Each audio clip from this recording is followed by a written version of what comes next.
Good morning, class. Welcome back to grade 4 maths. How are you all doing today? Let's learn about numbers today. Let's see what are prime and composite numbers first. So, consider these numbers 2 and 3. Which are the factors of 2 and 3? 2 is equal to 1 into 2. And what about 3? 3 is equal to 1 into 3. Are there any more numbers that can be multiplied together to get either 2 or 3? No, right? These are the only factors of 2 and these are the only factors of 3, right? And see the factors, you have the number itself and the number 1. For 3 also, there are only 2 factors, the number itself and the number 1. So such numbers, the numbers which have only 2 factors means 1 and the number itself. Such numbers are called prime numbers. Here you have a few more examples. The number 7, 11, 13, etc. All these examples have only 2 factors, the number itself and the number 1. Now, let's see what are composite numbers. So, consider these numbers 4 and 16. Which are the factors of 4 and 16? 4 is equal to 1 into 4 and 4 can also be 2 into 2. And 16, which are the factors of 16? 16 can be 1 into 16, 16 can be 2 into 8 and 16 can be 4 into 4. See, you have the number itself and the number 1. Here also for 16 you have 1 and the number itself, but there are a few more numbers which are factors of this 4 and 16.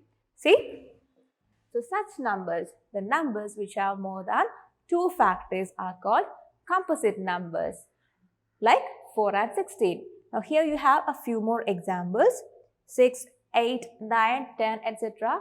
All these numbers have more than 2 factors. These numbers are 1 and the number itself has 2 factors and they have more than 2 factors. And the number 1 is neither considered prime nor composite anywhere. And see the composite numbers. For example, the number 6. 6 can be, like we said earlier, 6 can be 1 into 6 or 6 can be 2 into 3. See, this number 2 and 3 are prime numbers. So we can say any composite number can be written as the product of 2 or more prime numbers. Clear? Now, we'll do one activity now. You have to go through the topic prime and composite numbers, which is in page number 70, and then you have to move on to exercise 5.3 and do the question number 3 in your notebook. You can pause the video, finish the activity and come back. Hope you are done with that. Now let's discuss the question. The question was, circle the prime numbers and cross out the composite numbers. So here I have circled the prime numbers. So what are prime numbers? The numbers which have only 2 factors, the number itself and the number 1. So here we have the prime numbers circled. The prime numbers here are 13, 23, 31, 17, 47, 7, 19, 5, 29 and 37. These are the numbers which have only 2 factors, 1 and the given number itself. Now, do you see any more prime numbers here? No, right? So, all the other numbers, let's check all the other numbers if they are composite. 15. 15 can be 1 into 15, 3 into 15, right? 15 has more than 2 factors. So, let's cross out 15 because it's mentioned. You have to cross out the composite number. So, let's cross out 15. Now, what about 20? 20 can be 1 into 20, 2 into 10 or 4 into 5. So, that's also a composite number. What about 35? 35 can be 1 into 35 or 7 into 5, right? Or 5 into 7. So, since that's also composite, let's cross out 35 as well. What about 99? 99 can be 1 into 99 or 3 into 33. So, we can cross out 99 also. What about 72? 72 can be 8 into 9 or 9 into 8 or 36 into 2 and it has more than 2 factors. So, 72 is also a composite number. Now, what about 81?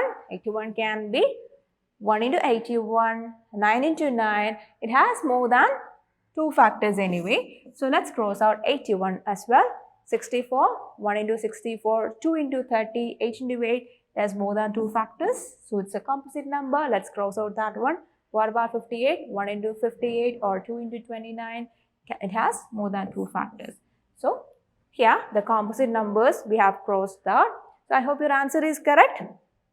Now let's learn about even and odd numbers. We know even numbers are the numbers that end in either 0, 2, 4, 6 or 8. Here you have some examples. 22, 46, 78, 64, 30. All these numbers end in either 2, 4, 6, 8 or 0. And odd numbers end in either 1, 3, 5, 7 or 9. Here you have some examples. 41, 53, 75, 97, 29. See, the ones digit or the ending digit are all numbers which is either 1, 3, 5, 7 or 9. So such numbers are odd numbers. Now, look here. What do you have here? You have the multiplication or the times table of 2. The first 10 multiples are shown here. 2 ones are 2, 2 twos are 4, 2 threes are 6 and so on. So here you have the multiples of 2 and look at the ending digit or the ones digit of each of these multiples. 2, 4, 6, 8, 0, 2, 4, 6, 8, 0. So repeating, all the multiples of 2 end in either 0, 2, 4, 6 or 8, right? So all the multiples of 2 are even numbers. Clear? And see, all these are multiples of 2, hence 2 is a factor for all these numbers, right? And the other numbers 1, 2, 3, 4, 5, 6, these are also factors of the multiples of 2, right? Since 2 is a factor for all these multiples, if you divide the multiples of 2 with 2, for example, if you divide 6 divided by 2 or if you divide 10 divided by 2, do you get any remainder?